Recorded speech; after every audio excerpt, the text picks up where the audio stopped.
And story number one takes us to Portland, Oregon, and Red House. What we were planning to do tonight was actually explain the story behind Red House and why Red House has become a center of protest in Portland, Oregon. And we were going to start with that, but we're going to condense it down because we have breaking news out of Portland about Red House. So what's the story behind Red House?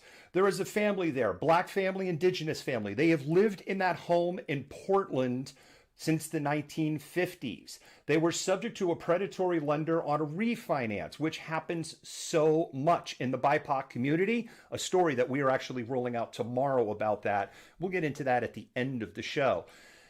The home was foreclosed upon. They were evicted out of their home.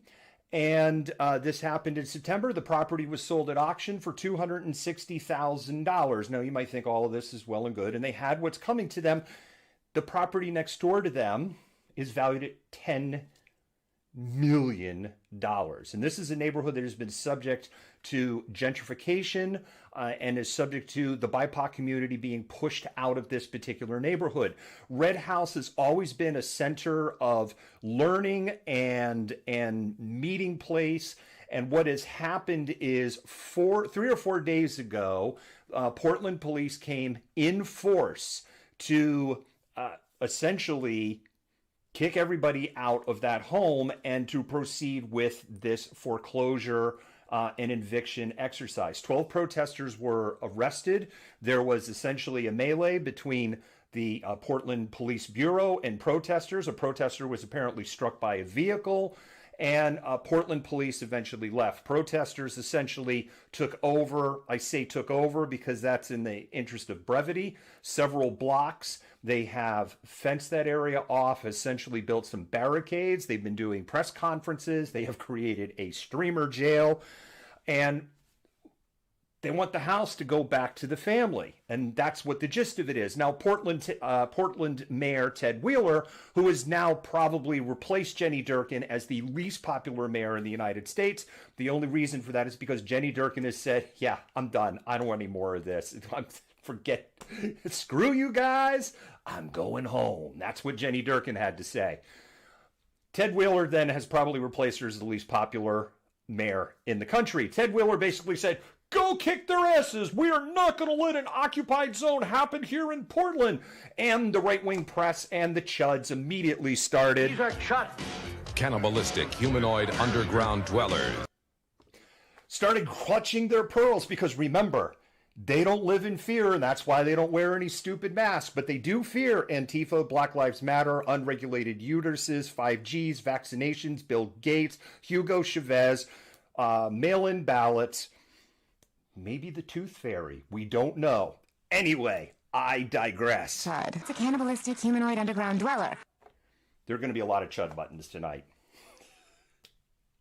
Here's the good news that's come out of there. Protesters set up a GoFundMe with the GoFundMe for the purpose of to buy the house back from the investor.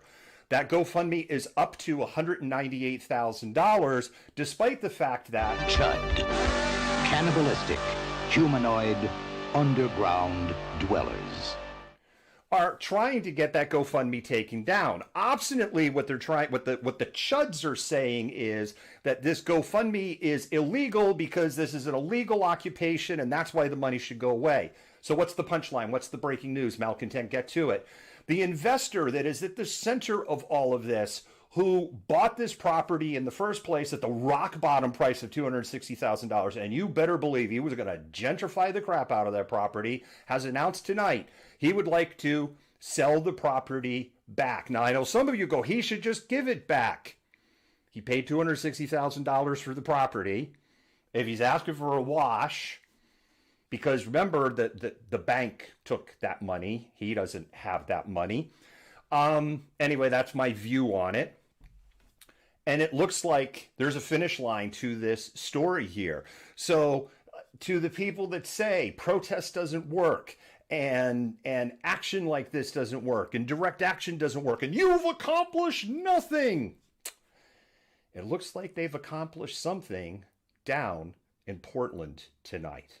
And it's basically has been done in a very short period of time.